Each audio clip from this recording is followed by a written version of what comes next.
ওই দেখা যায় তাল গাছ ওই আমাদের গা, ওইখানেতে বাস করে কানা ভগিরচা। গ্রাম বাংলার মাঠ ঘাট আর প্রকৃতির সঙ্গে মিশে আছে এই সরার লাইনগুলো। এই লাইনগুলো যেন আমাদের শৈশবের এক টুকরো স্মৃতি। তাল গাছ, পুকুর, ধানক্ষেত আর তার পাশে দাঁড়িয়ে থাকা সাদা বক, এসবই ছিল চিরচেনা বাংলার প্রকৃতির ছবি।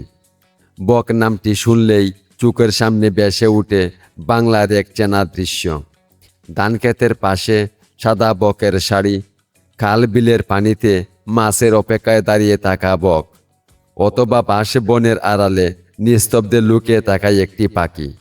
বাংলার কবিতা, গল্প আর গ্রাম বাংলার স্মৃতিতে বক যেন প্রকৃতিরই একটি অংশ। কিন্তু প্রশ্ন হলো, আজ সেই বক কোথায়? একসময় গ্রামের মাঠে ঘাটে, পুকুর পাড়ে কিংবা জলাশয়ের ধারে খুব সহজেই দেখা মিলত বকের। ভোরের আলো ফুটতেই দল পেতে তারা বেরিয়ে পড়ত খাবারের সন্ধানে। কিন্তু সময়ের সঙ্গে বদলে গেছে বাংলার সেই চেনা প্রকৃতি।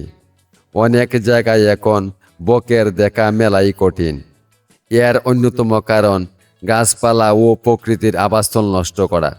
মানুষের বসতি, রাস্তা, ঘরবাড়ি আর বিভিন্ন স্থাপনা তৈরির জন্য নির্বিচারে গাছ কাটা হচ্ছে, কেটে ফেলা হচ্ছে বাঁশ ঝাড়ু।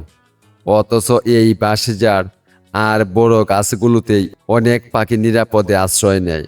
সেখানেই তারা বাসা তৈরি করে, সেখানেই তারা বংশ বিস্তার করে।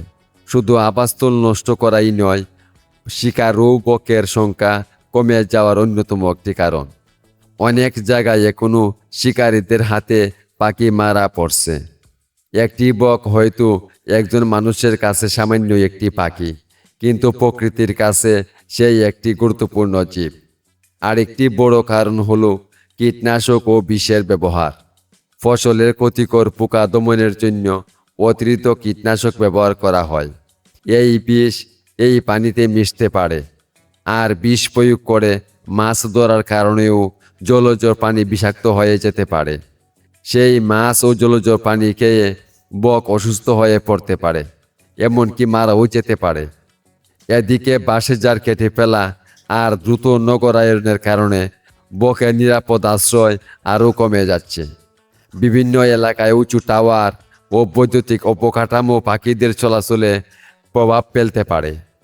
তাই আজ যদি আমরা বককে আবার বাংলার আকাশে দেখতে চাই, শুধু বককে ভালোবাসলেই হবে না, তার ঘরটাকেও বাঁচাতে হবে। গাছ কাটার আগে একবার ভাবতে হবে এই গাছের সঙ্গে কত পাখির বাসা জড়িয়ে আছে। বাঁশ ঝাড় কাটার আগে মনে রাখতে হবে সেটি হয়তো কোনো পাখির শেষ আশ্রয়।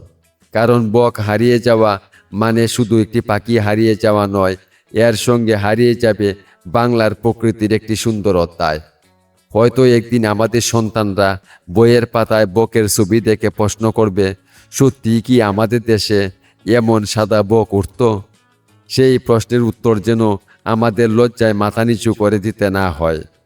তাই আজ থেকেই প্রকৃতির জন্য একটু জায়গা রাখি, গাছপালা লাগাই, বাঁশের ঝাড় বাঁচাই, পাখিদের নিরাপদ আশ্রয় বাঁচিয়ে রাখি।